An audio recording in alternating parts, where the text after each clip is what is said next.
crowd at the Forum here in London. We gate crashed the sound check just a couple of hours before they were due on stage. A piece of nail on a head, a piece of hair on a human head. Let's say it to me, a sort of pale head, a sort of pale head, a sort of pale head. What's going through your head before you go on stage, before you play in front of like 3,000 people going crazy? What sort of things you think about? I think about all the love I've got in my heart that I have is bursting to share with all those people out there. Right. What about for you, Mike? I'm thinking about where I can fill my stomach first. Right. And get it so full that I taste it the rest of the night on stage. Oh, lovely. Do you have any sort of like rituals or anything like that before you go on stage? Yeah, it's a little sermon we give each other. Well, I mean, you have a thing against animal sacrifices in this country, right? Yeah, we can't really talk about it. We can't talk about it. Cows, chickens, everything. doves. Yeah. Right, well I better hot footage straight after this interview. Now, I mean, let's talk about... You ever round a cow's hoof up a chicken's bottom? That's one thing I haven't done. Well, you know, it brings supernatural powers to you. You can become invisible. Yeah. You have to put a rubber glove on the cow's foot first, though.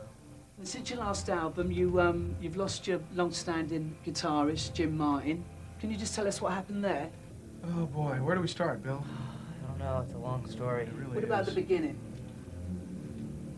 Well, in the beginning, our drummer said, there's this guy who's a real dick, that he can play guitar, and what about having him in the band? And that's pretty much how it all started. It was all downhill from there. It was a cumulative thing. It was a little more complicated than one single action or one single riff.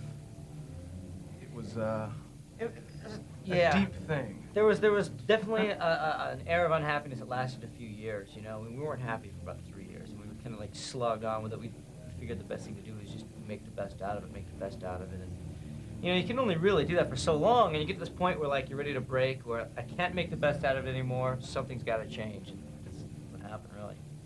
So then Trey came onto the scene, and you know, he played the guitars on all the new album. So what happened there? I mean, he's gone now as well. What's the story behind that? Well, in the beginning, I came to these guys and I said, I know this dick who plays guitar. But he's really good. Want to try him? That's how it began. It's all downhill from there. Interviewing the Marx Brothers. I mean, our new guitar player, Dean, hopefully, you know, he'll be a permanent member. You know, that's what we all want to do.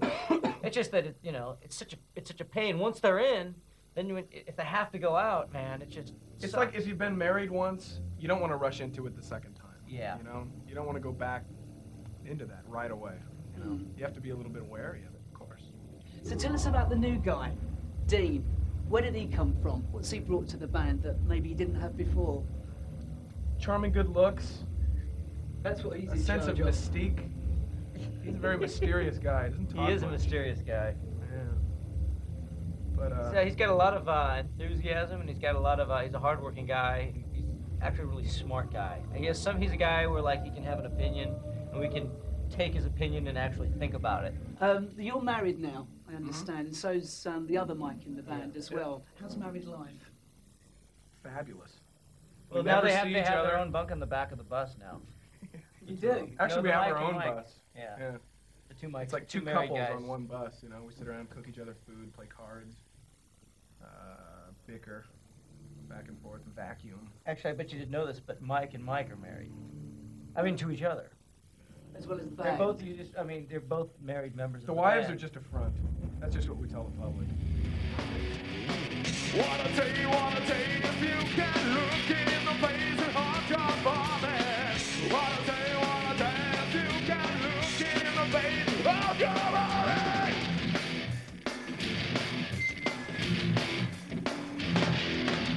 Oh, what it seems that I don't have a turn. The roll teeth that I correct and word. But it's on my skin, I should have noticed it. I should have noticed it. I noticed it before.